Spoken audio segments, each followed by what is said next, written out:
Assalamualaikum warahmatullahi wabarakatuh. Waalaikumsalam. Sebelumnya yang pertama-tama yang terhormat kepada Abi Hanif dan Ida selaku pengasuh Pondok Pesantren Negara Islam Tidak. Terus yang kedua yang terhormat kepada guru-guru saya, dan yang ketiga yang terhormat kepada teman-teman saya, dan tidak lupa kepada kameramen saya yang sedang memegang kamera, dan yang paling penting adalah kepada kedua orang tua saya yang telah mensupport saya. Nah, jadi di sini saya akan menceritakan kisah lanjutan yang kemarin ya. Yang terakhir itu tentang kisah Nabi hikmah ilmu. Nah, sekarang saya akan menceritakan tentang hakim di atas hakim. Nah, jadi pada saat masih kecil, nah Nabi Sulaiman alaihissalam itu selalu diajak oleh Nabi Daud alaihissalam masuk ke dalam persidangan, mengikuti persidangan. Nah, dikarenakan Nabi Sulaiman itu telah menjadi putra mahkota atau dipilih menjadi putra mahkota. Putra mahkota. Nah, mengapa? Karena kan dia itu yang paling yang terpandai. Nah, terus kemudian dia selalu diajak ke dalam persidangan agar menajamkan analisanya. Nah, jadi salah satu kebijakan Nabi Sulaiman alaihissalam yaitu adalah pada suatu hari ada seorang pengembala, dan seorang tukang kebun datang ke kerajaan. Nah, tukang kebun itu mengadu bahwa kebunnya itu telah dirusak oleh hewan gembala.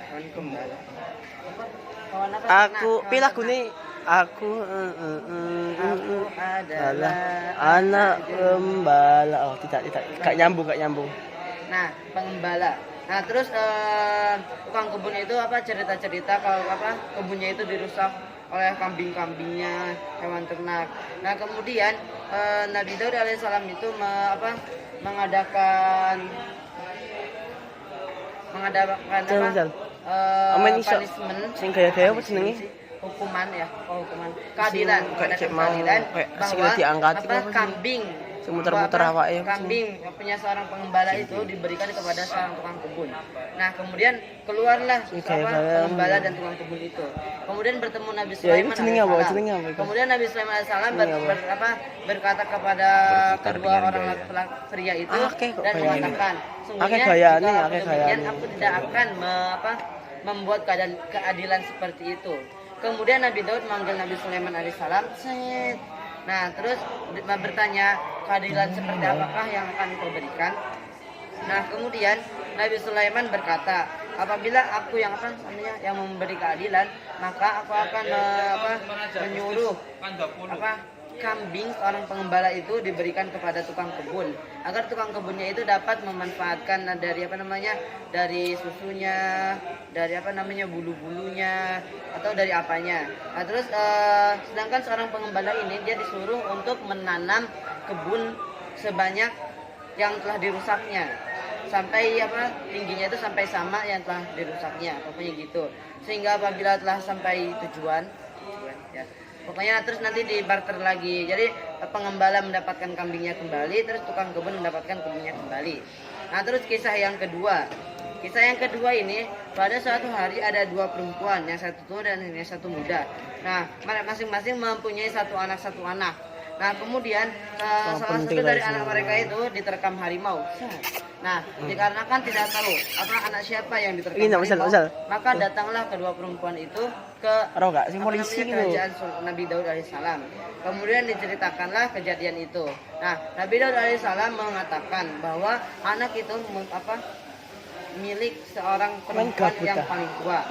Nah, Nabi Sulaiman alaihissalam itu tidak terima. Kemudian Nabi Sulaiman alaihissalam mengambil pisau dan akan memotong bayinya itu dan berkata, aku akan memotong bayi ini menjadi dua dan memberikannya kepada masing-masing.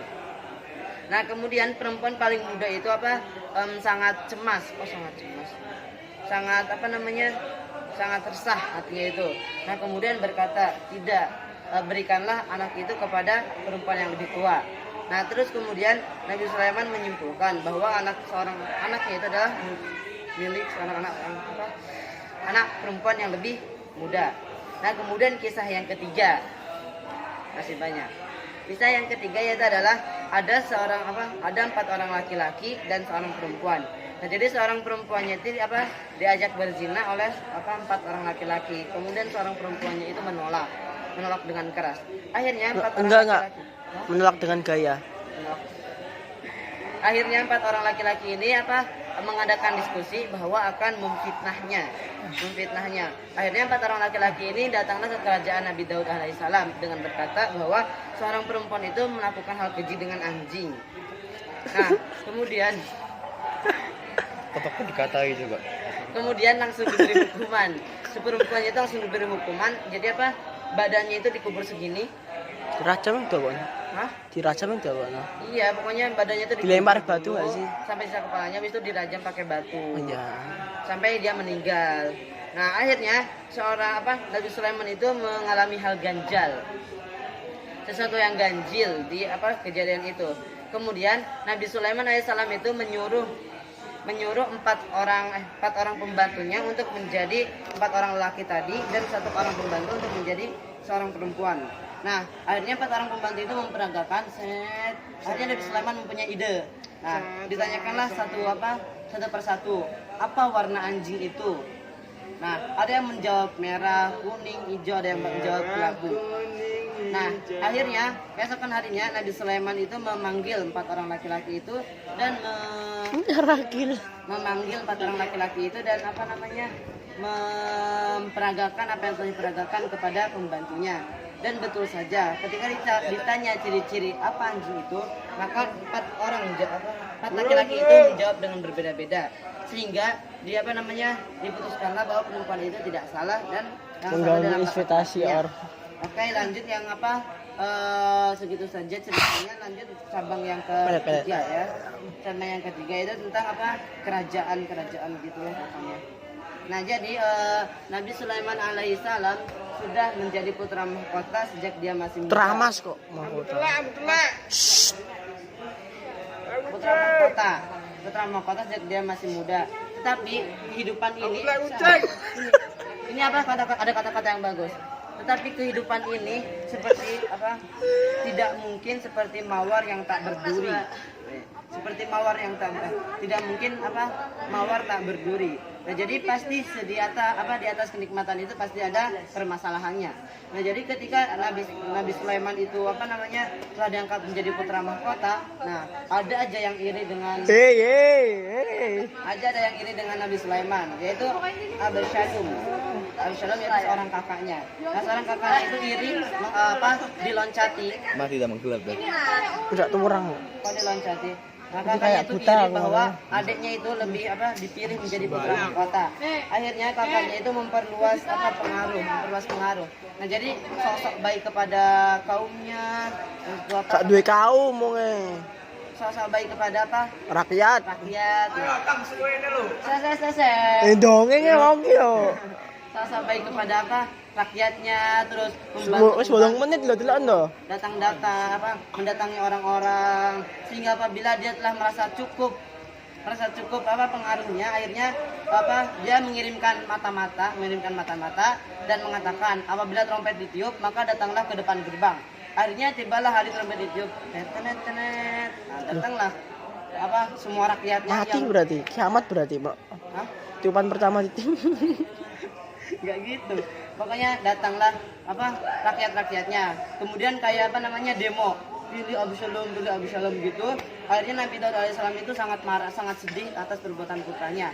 Nah, akhirnya Nabi Daud alaihissalam itu kabur melewati Sungai Jordan dan pergi ke Bukit Zaitun. Akhirnya dia istikharah, sholat, dan akhirnya mendapatkan mukjizat untuk mengirimkan pasukannya. Untuk